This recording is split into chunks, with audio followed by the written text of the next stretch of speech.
ఈ వీడియోలో చూద్దాం ఫ్రెండ్స్. మనకి నోటిఫికేషన్ రిలీజ్ చేసిన సమయంలో మొత్తం 1284 వేకెన్సీస్ అనేవి రిక్రూట్మెంట్ చేస్తున్నట్టుగా నోటిఫికేషన్లో రిలీజ్ చేయడం జరిగింది.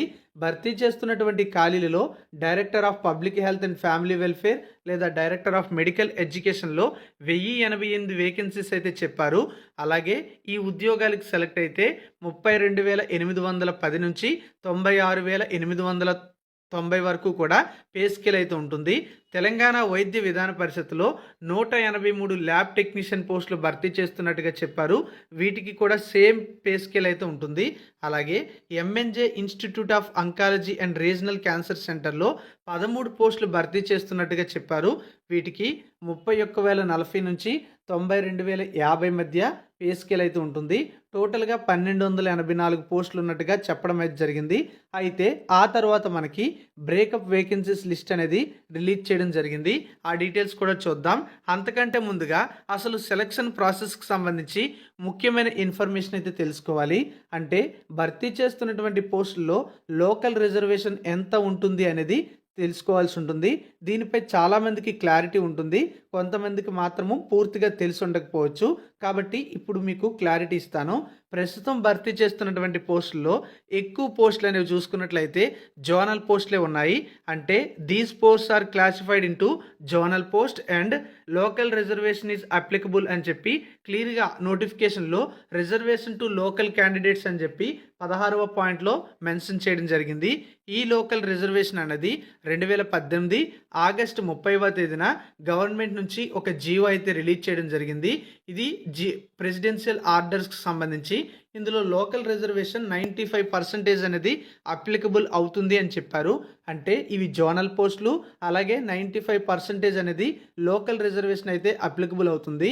అంటే ఏ జోన్కి చెందిన వాళ్ళైతే ఆ జోన్లో ఉండేటువంటి పోస్టులలో 95% పోస్టులకి మీకు లోకల్ రిజర్వేషన్ అయితే ఎలిజిబుల్ అవుతుంది. మిగతా 5% వేకెన్సీస్ అనేవి నాన్ లోకల్లో ఉంటాయి. ఆ 5% వేకెన్సీస్కి both local and non local candidates అనే వాళ్ళు పోటీ పడడానికి అవకాశం అయితే ఉంటుంది.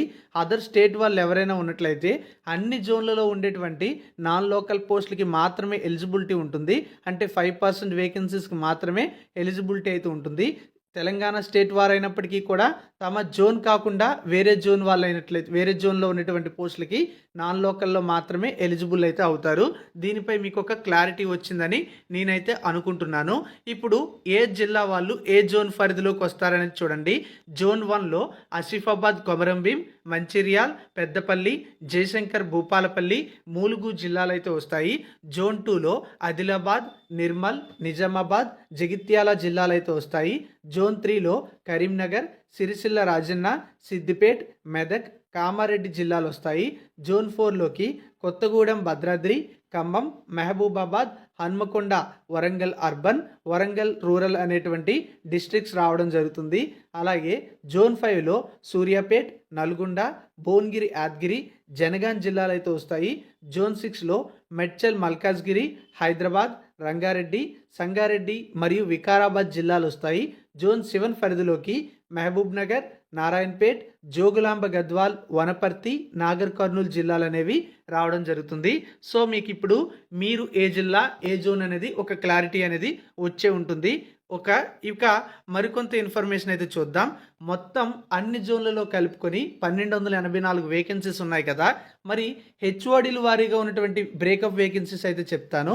అయితే అన్ని హెచ్ఓడీలు కలిపి జోన్ 1లో ఎన్ని ఉన్నాయి, మిగతా జోన్లో ఎన్ని ఉన్నాయి అనేది అయితే ఇప్పుడు చూద్దాం. జోన్ 1లో అన్ని హెచ్ఓడీలు కలిపి 218 వేకెన్సీస్ అయితే ఉన్నాయి. జోన్ 2లో 135 వేకెన్సీస్ అయితే ఉన్నాయి. జోన్ 3లో అన్ని హెచ్ఓడీలు కలిపి 173 ఉన్నాయి. అలాగే జోన్ 4లో 191, జోన్ 5లో 149, జోన్ 6లో 220, జోన్ 7లో 185 వేకెన్సీస్ అయితే ఉండడం జరిగింది. వీటితో పాటుగా మరో 13 వేకెన్సీస్ అనేవి స్టేట్ లెవెల్ వేకెన్సీస్ ఉన్నాయి. అవి ఏంటి అనేది కూడా మీకైతే చెప్తాను. ఇప్పుడు బ్రేకప్ వేకెన్సీస్ అయితే చూద్దాం.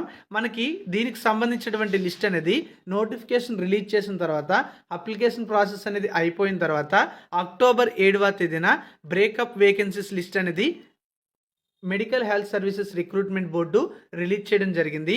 ఇందులో క్లియర్గా మెన్షన్ అయితే చేయడం జరిగింది. కేటగిరీ వైజ్ వేకెన్సీ పొజిషన్స్ అనేవి ఇలా ఉన్నాయని, breakup vacancies of lab technician grade 2 notification number 3/2024 అని మెన్షన్ చేశారు. ఇప్పుడు డిపిహెచ్ అంటే డైరెక్టర్ ఆఫ్ పబ్లిక్ హెల్త్ లేదా డైరెక్టర్ ఆఫ్ మెడికల్ ఎడ్యుకేషన్లో స్టార్టింగ్లో 1088 వేకెన్సీస్ ఉన్నాయని చెప్పాను కదా. ఆ 1088 వేకెన్సీస్కి సంబంధించినటువంటి లిస్ట్ అయితే చూద్దాం.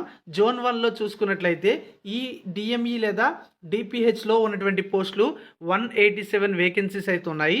జోన్ 2లో 111, జోన్ 3లో 145, జోన్ 5లో 159, అలాగే జోన్ 4లో 159, జోన్ 5లో 137, జోన్ 6లో 180, జోన్ 7లో 169 వేకెన్సీస్ అయితే ఉన్నాయి.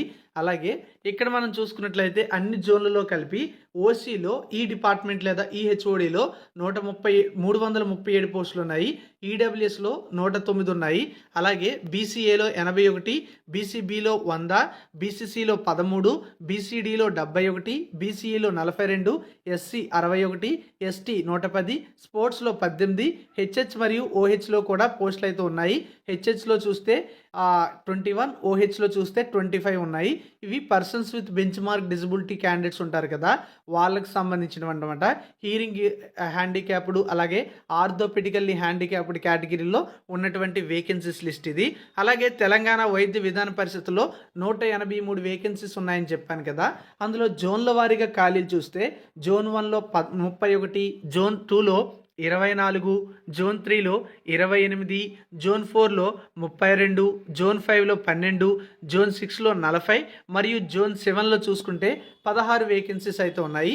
మరి తెలంగాణ వైద్య విధాన పరిషత్తులో అన్ని జోన్లో కలిపి ఓపెన్ కేటగిరీలో ఉన్న పోస్టులు 64, ఈడబ్ల్యూఎస్లో 17, బీసీఏలో 15, అలాగే బీసీబీ 13, బీసీసీ 6, బీసీడీ కూడా 6, బీసీఈ 5, ఎస్సీ 29, ఎస్టీ 18, స్పోర్ట్స్లో పోస్టులు లేవు. హెచ్హెచ్లో 3, ఓహెచ్లో 7 వేకెన్సీస్ అయితే ఉన్నాయి.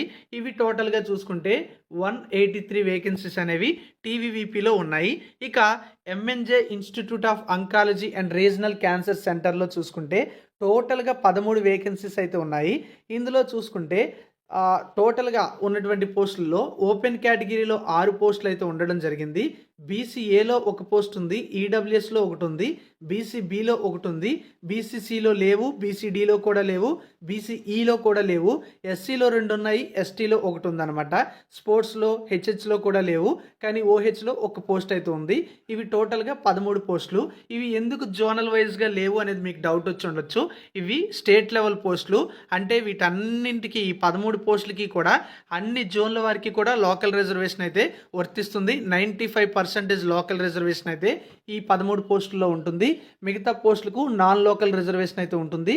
వాటికి తెలంగాణలోని అన్ని జిల్లాల వారు కూడా నాన్ లోకల్లో పోటీ పడవచ్చు. అలాగే అదర్ స్టేట్ వాళ్ళు ఎవరైనా ఉంటే ఈ యొక్క డిపార్ట్మెంట్ లేదా ఈ యొక్క ఇన్స్టిట్యూషన్లో జాబ్ రావాలంటే తప్పనిసరిగా టాప్ 5%లో ఉన్నటువంటి పోస్టులు ఏవైతే ఉన్నాయో వాటికి మాత్రమే మీకు మంచి మార్కులు, హైయెస్ట్ మార్క్స్ వస్తే జాబ్ కొట్టడానికి ఆ యొక్క నాన్ లోకల్ కేటగిరీలో అవకాశం అయితే ఉంటుంది.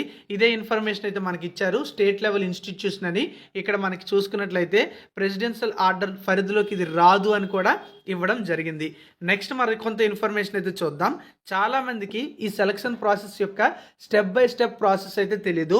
ఆల్రెడీ నోటిఫికేషన్ అయితే రిలీజ్ అయింది, అప్లికేషన్ ప్రాసెస్ అయితే కంప్లీట్ అయింది, ఎగ్జామినేషన్ కూడా కండక్ట్ చేశారు. ఎగ్జామినేషన్ చూసుకుంటే నవంబర్ 10న జరిగింది, ఒకే షిఫ్ట్లో జరిగింది. నార్మలైజేషన్ అయితే ఉండదు. షిఫ్టులు నెంబర్ అనేది 2, 3, 4 అలా ఉంటేనే అవుతుంది. ఒక్క షిఫ్ట్లో కండక్ట్ చేస్తే నార్మలైజేషన్ ఉండదు. మీరు ప్రిలిమినరీ కీ అనేది ఆల్రెడీ రిలీజ్ చేశారు కనుక రెస్పాన్స్ షీట్ డౌన్లోడ్ చేసుకుని లెక్క పెట్టుకున్న తర్వాత మీ యొక్క మార్కులు ఎన్ని ఉన్నాయో దాదాపుగా అన్ని మార్కులే ఉంటాయి. ఒకవేళ ప్రిలిమినరీ కీలో మార్పులు లేకపోతే అదే ఫైనల్ కీ అనేది మళ్ళీ మనకి ఇచ్చినట్లయితే సో మీకు ఎన్ని మార్కులు ఇప్పుడు వస్తాయో అన్ని మార్కులే ఉంటాయి అన్నమాట. అంటే ఎవరికైనా ఎక్స్పీరియన్స్ ఉన్నది అనుకోండి వాళ్ళకి యాడ్ అయ్యే మార్కులే యాడ్ అవుతాయి, కానీ ఎవరికైనా ఎక్స్పీరియన్స్ లేకపోతే మార్కుల్లో మార్పులు అయితే ఇంకా ఉండకపోవచ్చు. ప్రిలిమినరీ కీయే ఫైనల్ కీ అని చెప్పి మనకి రిలీజ్ చేసినట్లయితే. ఒకవేళ ఇక్కడ మనకి స్టెప్ బై స్టెప్ ప్రాసెస్ అయితే చూద్దాం. ఆల్రెడీ ఎగ్జామినేషన్ అయితే కంప్లీట్ అయిపోయింది, ప్రిలిమినరీకి కూడా ఇటీవల రిలీజ్ చేశారు. ఎగ్జామ్ అయినటువంటి కంప్లీట్ అయినటువంటి 2 డేస్లోనే మీరు రెస్పాన్స్ షీట్స్ కూడా డౌన్లోడ్ చేసుకోవడం జరిగింది. ఆ తర్వాత మీరు అబ్జెక్షన్స్ కూడా కొంతమంది పెట్టుకున్నారు. దాంట్లో ఏవైనా వ్యాలిడ్ ఉన్నట్లయితే వాళ్ళు వెరిఫై చేయడం జరుగుతుంది. తర్వాత ఫైనల్ కీ అనేది మనకి రిలీజ్ చేస్తారు. ఫైనల్ కీ రిలీజ్ చేసిన తర్వాత మనకి రిజల్ట్స్ అయితే ఇవ్వడం జరుగుతుంది. అంటే మీకు ఇప్పుడు రెస్పాన్స్ షీట్ డౌన్లోడ్ చేసుకుని మీకు ఎన్ని మార్కులు వచ్చాయో మీరే లెక్క పెట్టుకున్నారు. రిజల్ట్స్ చూసుకున్నట్లయితే మీ డీటెయిల్స్ ఎంటర్ చేసిన తర్వాత మార్కులు అనేవి డిస్ప్లే చేయడం జరుగుతుంది. అంటే మీకు ఎగ్జామ్లో ఎన్ని మార్కులు వచ్చాయి, అలాగే ఎవరికైనా ఎక్స్పీరియన్స్ ఉన్నట్లయితే వాటికి ఎన్ని మార్కులు యాడ్ అవుతున్నాయి అనేది చూపిస్తుంది. టోటల్ మార్క్స్ ఎన్ని అనేది చూపించడం అయితే జరుగుతుంది. సో ఆ విధంగా రిజల్ట్స్ అయితే ఇస్తారు. ఫైనల్ కీతో పాటే రిజల్ట్స్ కూడా రిలీజ్ చేయడానికి అవకాశం అయితే ఉండొచ్చు. తర్వాత మనకి ఒక ప్రొవిజనల్ మెరిట్ లిస్ట్ అయితే రిలీజ్ చేస్తారు. ఆ ప్రొవిజనల్ మెరిట్ లిస్ట్ అంటే ఏమిటంటే ఎగ్జామ్ ఎంతమంది అయితే రాస్తారో వాళ్ళందరి పేర్లు కూడా అందులో ఉంటాయి. ఎవరికి ఎన్ని మార్కులు వచ్చాయి ఉంటుందన్నమాట. అంటే application number, hall ticket number, అలాగే రిజర్వేషను, లోకలా నాన్ లోకలా, అదేవిధంగా వాళ్ళకి వెయిటేజీ మార్కులని వర్తిస్తాయా వర్తించవా, ఇవన్నీ కూడా డీటెయిల్స్ తెలియజేస్తూ అందరి మార్కుల లిస్ట్ అనేది కూడా తెలియజేస్తూ ఒక ప్రొవిజనల్ మెరిట్ లిస్ట్ అనేది బోర్డు రిలీజ్ చేయడం జరుగుతుంది. అందులో అందరి పేర్లు ఉంటాయి. అప్లికేషన్ పెట్టుకొని ఎగ్జామ్ రాయని వాళ్ళ పేర్లు కూడా కొన్నిసార్లు రిలీజ్ చేయడం జరుగుతుంది. లాస్ట్ టైం నర్సింగ్ ఆఫీసర్ లేదా స్టాఫ్ నర్స్ రిక్రూట్మెంట్కి సంబంధించి అలాగే ప్రొవిజనల్ మెరిట్ లిస్ట్ అయితే రిలీజ్ చేశారు. దానిపైన ఏమైనా అబ్జెక్షన్స్ ఉన్నట్లయితే అభ్యర్థుల నుంచి వాళ్ళు అబ్జెక్షన్స్ కూడా తీసుకోవడం అయితే జరుగుతుంది. ఆ తర్వాత మనకి సర్టిఫైడ్ వెరిఫికేషన్ లిస్ట్ అయితే రిలీజ్ చేస్తారు. ఇది లాస్ట్ రిక్రూట్మెంట్ అనేది మనకి బోర్డు అయితే కండక్ట్ చేయలేదు. అంతకుముందు తెలంగాణ పబ్లిక్ సర్వీస్ కమిషన్ అయితే కండక్ట్ చేసేది. కాబట్టి ఈసారి బోర్డు కండక్ట్ చేస్తుంది. Last time staff nurse recruitment జరిగినప్పుడు ఒక పోస్టుకు 1:1.25 రేషియోలో వెరిఫికేషన్కి అయితే రిలీజ్ చేశారు లిస్ట్ అనేది. వాళ్ళకి మాత్రమే సర్టిఫైడ్ వెరిఫికేషన్ చేశారు. కాబట్టి ఈసారి కూడా బోర్డు అనేది 1:1.25 రేషియోలో పిలుస్తుందని నేనైతే అనుకుంటున్నారు. సో కాబట్టి నేను అలానే చెప్పడం జరిగింది. ఒకవేళ ఒక పోస్ట్కి ఇద్దరిని పిలిచింది అనుకోండి, అప్పుడు మీరు ఒక పోస్ట్కి ఇద్దరు చొప్పున వెళ్ళొచ్చు. ఒక పోస్ట్కి 1.25 రేషియోలో పిలిచిందంటే 4 పోస్టులకు 5 మందిని పిలిచినట్టు అనమాట. ఆ విధంగా 1284 ఇంటూ మీరేం చేయాలంటే 1.25 వేసుకున్నట్లయితే 1.25 వేసుకుంటే ఎంత నెంబర్ వస్తే అంతమందికి సర్టిఫైడ్ వెరిఫికేషన్కి పిలవడానికి ఛాన్సెస్ అయితే ఉంటాయి. ఆ తర్వాత మనకి సర్టిఫైడ్ వెరిఫికేషన్ కంప్లీట్ అయిపోయిన తర్వాత ఫైనల్ సెలక్షన్ లిస్ట్ అనేది రిలీజ్ చేయడం జరుగుతుంది. ఈ లిస్ట్లో ఎవరి పేరు అయితే ఉంటుందో వాళ్ళకి 100% జాబ్ అనేది వచ్చినట్లే. అంటే ప్రొవిజనల్ మెరిట్ లిస్ట్లో పేరుంటే జాబ్ వచ్చినట్టు కాదు. సర్టిఫైడ్ వెరిఫికేషన్ లిస్ట్లో పేరుంటే అంటే పేరంటే హాల్ టికెట్ నెంబర్ కానీ లేదా అప్లికేషన్ నెంబర్ కానీ ఉంటే జాబ్ వచ్చినట్టు కాదు, కానీ జాబ్ రావడానికి అవకాశం ఉన్నట్టే. కానీ ఫైనల్ సెలక్షన్ లిస్ట్లో మీ యొక్క పేరు, హాల్ టికెట్ ఉన్నట్లయితే 100% మీకు జాబ్ వచ్చినట్లే. తర్వాత అపాయింట్మెంట్ ఆర్డర్ తీసుకోవడానికి ఒక డేట్ ఇస్తారు. ఆ రోజు వెళ్ళి అపాయింట్మెంట్ ఆర్డర్ అనేది తీసుకొని మీరు జాయినింగ్ అయితే అవ్వాల్సి ఉంటుందన్నమాట. పోస్టింగ్ ప్రదేశం అవంతా కూడా తర్వాత ప్రాసెస్ అయితే జరుగుతుంది. ఈ విధంగా ల్యాబ్ టెక్నీషియన్కి సంబంధించిన రిక్రూట్మెంట్ అనేది స్టెప్ బై స్టెప్ అయితే జరుగుతుంది. చాలామంది ఫైనల్కి ఎప్పుడు రిలీజ్ చేస్తారు, రిజల్ట్స్ ఎప్పుడు రిలీజ్ చేస్తారు ఇలా అడుగుతూ ఉన్నారు. కాబట్టి ఈ వీడియోలో క్లారిటీ అయితే ఇవ్వడం జరిగింది. ఇదంతా కూడా ఒక స్టెప్ బై స్టెప్ ప్రాసెస్ కాబట్టి అంతా కూడా చాలా క్లారిటీగా జరగాలి. ఎక్కడా కూడా అవతకథలు జరగకూడదు. కనుక మనం అంతా కూడా ట్రాన్స్పరెంట్ జరిగే విధంగా మనం జరుగుతుంది. కాబట్టి మనకు ఒక ప్రాసెస్ అనేది నెమ్మదిగా చాలా జాగ్రత్తగా బోర్డు అయితే కండక్ట్ చేస్తూ ఉంటుంది. ఇది రిక్రూట్మెంట్కి సంబంధించిన అప్డేట్. ఇంకా ఏమైనా డౌట్స్ ఉంటే కామెంట్ బాక్స్లో కామెంట్ చేయండి. మీకు నేను రిప్లై ఇస్తాను లేదా ఒక ప్రత్యేకమైన వీడియో అనేది అప్లోడ్ చేయడం జరుగుతుంది. Thank you for watching.